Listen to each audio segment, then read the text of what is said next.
Pada masa reformasi, peran politik sangat krusial dalam mendorong perkembangan ekonomi Islam di Indonesia. Berbeda dengan era Orde Baru yang cenderung membatasi ruang gerak ekonomi Islam, era reformasi menghadirkan iklim politik yang lebih terbuka.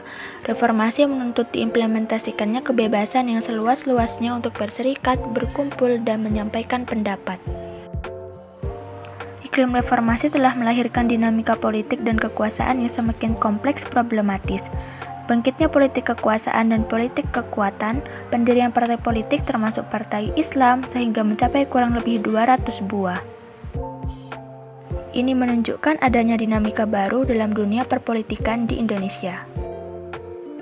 Kondisi politik reformasi yang kondusif dimanfaatkan umat Islam untuk mendorong kebijakan dan regulasi yang memperkuat praktik ekonomi Islam. Walaupun situasi perpolitikan di era reformasi sangat dinamis, tidak menjadi hambatan serius bagi pengembangan ekonomi Islam. Hal ini terlihat dari lahirnya Undang-Undang Nomor 10 Tahun 98 dan Undang-Undang Nomor 23 Tahun 99. Dua regulasi tersebut telah mendorong lahirnya booming perbankan syariah di Indonesia. Meskipun belum ada undang-undang perbankan syariah tersendiri, regulasi yang ada cukup menjadi amunisi untuk perkembangan tersebut. Pemerintah era reformasi tidak hanya membuat regulasi yang memungkinkan praktik ekonomi Islam semakin berkembang.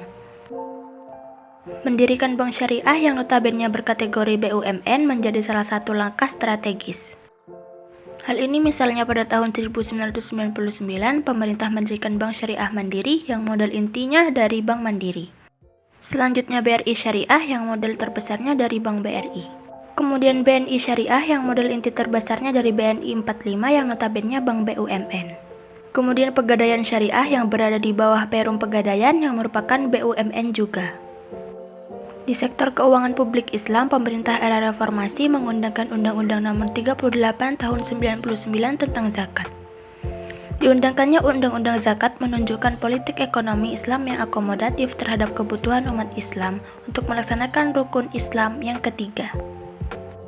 Pada tahun 2004 juga lahir Undang-Undang Nomor 41 tentang wakaf. Kemudian ditambah Kepmen Nomor 4 Tahun 2009 tentang administrasi wakaf uang. Selanjutnya disahkan Undang-Undang tentang Surat Berharga Syariah Negara atau SBSN, di mana untuk memberikan harapan di tengah APBN yang selalu defisit untuk bisa mendorong tersedianya sumber keuangan alternatif bagi negara.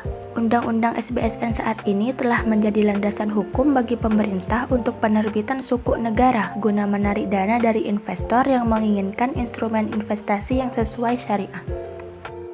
Diundangkannya Undang-Undang Nomor 21 Tahun 2008 semakin memperkuat landasan hukum perbankan syariah sehingga dapat setara dengan bank konvensional.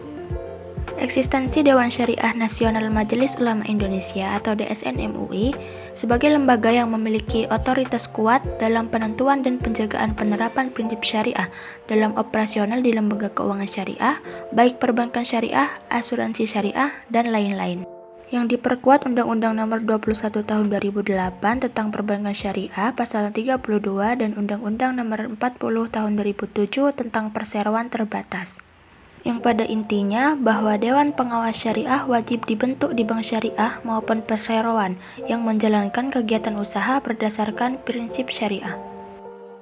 Masih banyak lagi praktik ekonomi Islam yang berkembang pesat di era reformasi sebagai dampak dari semakin kondusifnya situasi dan kondisi perpolitikan di Indonesia.